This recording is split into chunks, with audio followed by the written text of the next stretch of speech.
everybody. Joe is here, Battle Rankings. We're in Kentucky in Elizabethtown at Wolfkrieg 2018, being hosted by Hard Knocks Games and Hobby. Hi there, folks. Today we're going to try to kind of do my version of Piper's Corner. So I don't know what else to call it, because especially look at the background, it kind of reminds me of that old video. Anyway, I got Tom Burgess with us. And Tom, some of you might know or don't know, he actually started Wolfkrieg how many years ago? I think it's 9. I know I have a Wolfkrieg shirt that says Wolfkrieg 2009, so I think this is our 9th year. And why did you start Wolfkrieg? We started it because one of our good friends, Louis Toulier, his nickname was Wolf, he was in the Army, he was on active duty, and he was going to Germany to a unit that was deployed to Iraq. So we put it together as kind of a farewell for him, and that's where the name came from. And it kind of took off from there. Yeah, it was the first couple. I mean, it got pretty big pretty quick. We were fortunate being here in Elizabethtown, Kentucky, Fort Knox, Kentucky area. We've done it in Fort Knox, we've done it in Elizabethtown, we've done it in Radcliffe, we've done it in Louisville. So basically the same, Louisville, Fort Knox area. And we're fortunate that we're close to Tennessee, close to Indianapolis, close to Ohio, and we had a pretty good gaming base here for quite a while. So we would get, I think the biggest we ever had was 48 players. I think at one point we had 50 registered, but a couple dropped. So, that's kind of been the background of it.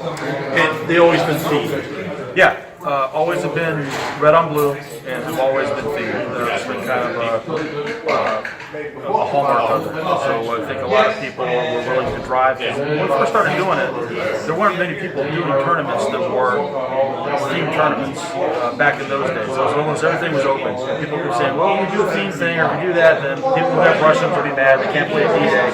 People have Americans will be mad, they can't play on the Eastern Front. My philosophy was if you put on a good show, people will produce something to show up, or they won't.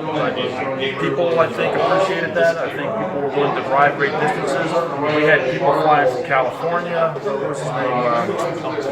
Forbes? Ed Forbes, yeah, from California. We've had people come up from Florida. People drive from back in Kansas, and Georgia, and all. So we've had a pretty good draw for a non-tournament type environment. I don't know. I'm sure there's other people fly to other events too, but we've had some great success in pulling people from long distances because they know what they're going to get. They know they're going to get red on blue, and they know they're going to get historical themes.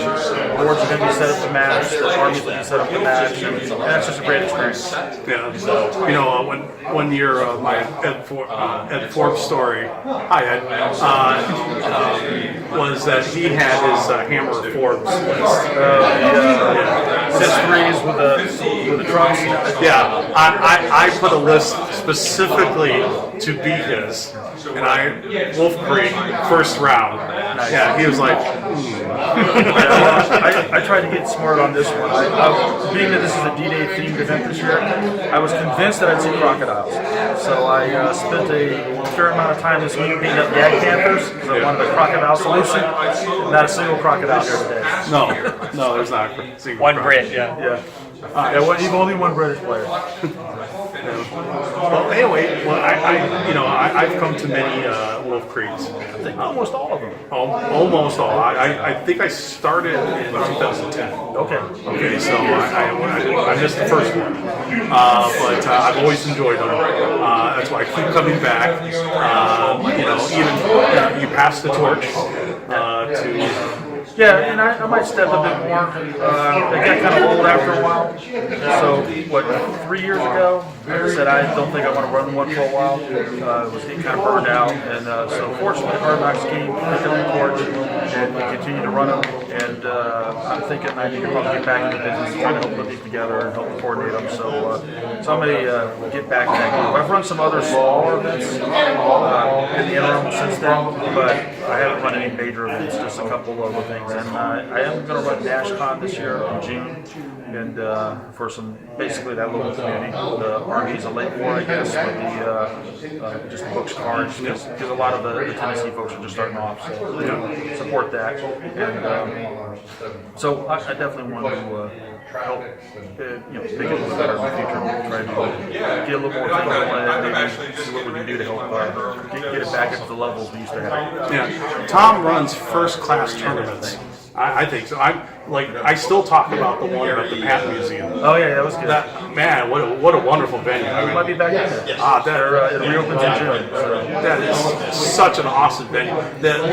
The place that we played, the carpeting and padding, and it was like a back saver. I mean, and the lighting was fantastic. Nice cushion chairs, big screen with playing the Pat movie in the background all the time. Yeah, pretty good deal. And then we got a little special tour of the museum. Yeah. We had Dr.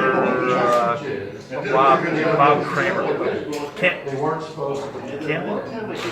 Robert Cameron. Bob Cameron, that's who it was. He was the Armor Center historian. He gave us a little behind the scenes look. Great. Well, anyway, Tom, thanks for coming to Joe's Corner. Thank you. And these guys, Able Company, they run super great events too. So those lounges are putting good events together as well. And with high frequency. All right, thanks, Tom. Thanks. Hey, we're back. I'm going to be calling this Joe's Corner. I got Chad Underdunk with us. Chad is with Hard Knocks Games, and he ran the tournament Wolfkrieg, and he's been running for the past 6 years. Well, 5 years. Tom did the 6 years. Yeah, 5 years. Actually, let's talk about the tournament's over, and let's talk about how'd it go. I thought it was a great tournament. Everybody enjoyed themselves. There wasn't any big issues. Everybody came in from all over the place. True. It pretty much went on time. I was in the tournament. Anyway. Let's talk about you've been running this tournament for, you said? Yeah, I've been running for 5 years now. 5 years. And one of the things, we're going to take close-ups of, but the thing about this tournament is one of the trinkets that's giveaway is a T-shirt. We'll actually take a look, do a close-up of the T-shirts, which the artwork's pretty cool. And being a themed tournament, the shirts match the themes. Let's talk about who won the tournament this year. Well, this year, let me look at my list here. The Allies definitely were the big winners this year because we were running a D-Day event.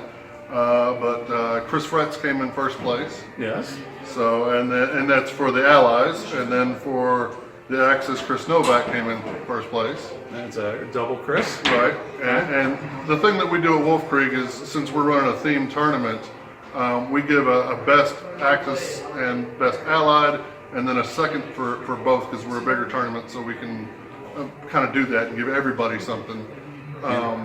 That makes up for the fact that sometimes lists aren't equally balanced. Yeah, didn't Battlefront give us a special designation? This year we were able to call it the Ohio Valley Regional. So. Regionals, and that's something that Battlefront's starting.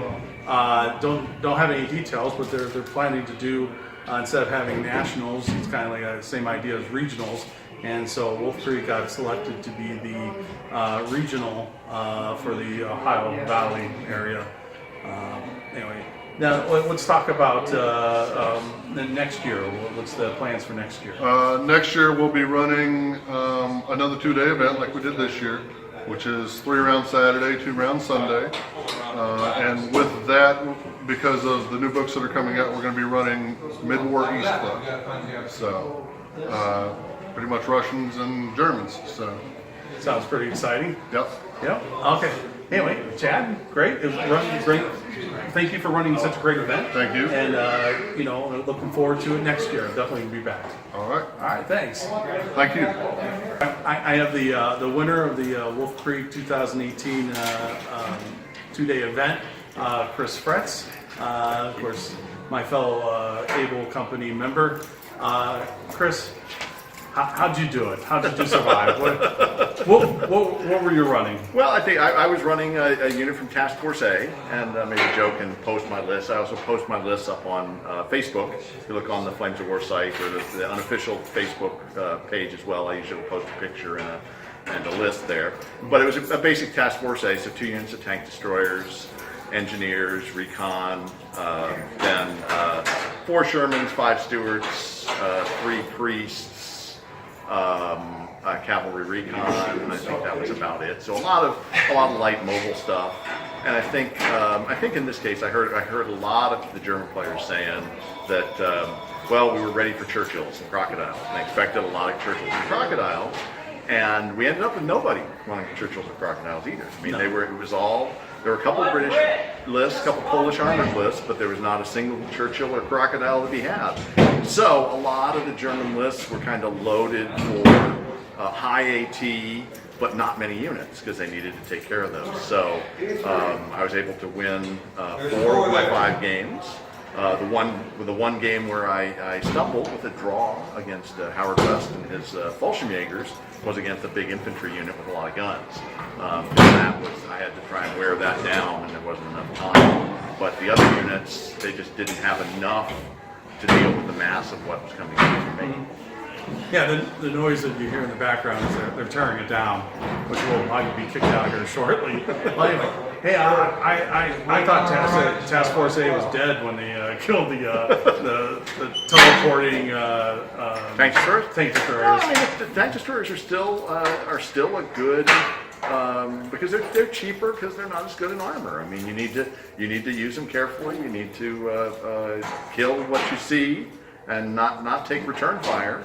I'm running trains, so they're blitzing on a 4. I got a number of blitzes out, but also with that list, I've got the Shermans and I've got the Stewarts for the really dealing where you've got to take a few hits. Mm-hmm. Also with that Task Force A, you always have the option of replacing up to 2 of the tanks in the platoon with Sherman 76s, which gives them a little bit more.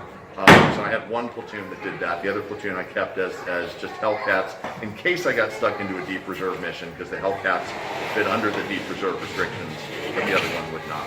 Mm-hmm. I think this is not your first time winning Wolfkrieg. Correct. I'm trying to remember. Oh, I think it was the North Africa. Right. Right. Yes, the North Africa one. Yes, I was able to win that one with. Shermans and Stewarts, I think it was. Yeah. Yeah, well, it would be version 3, but yes, version 3. Anyway, so I think it was pretty successful. Yeah, it was a great time. There were a lot of good opponents, a lot of good matchups. I think everybody had fun, and it's always a good time to come down here. All right. Anyway, well, thanks. Okay. All right. Thank you. That wraps this up. This Wolfkrieg 2018. The next one we're going to be at Adepticon. Pretty much doing the same format.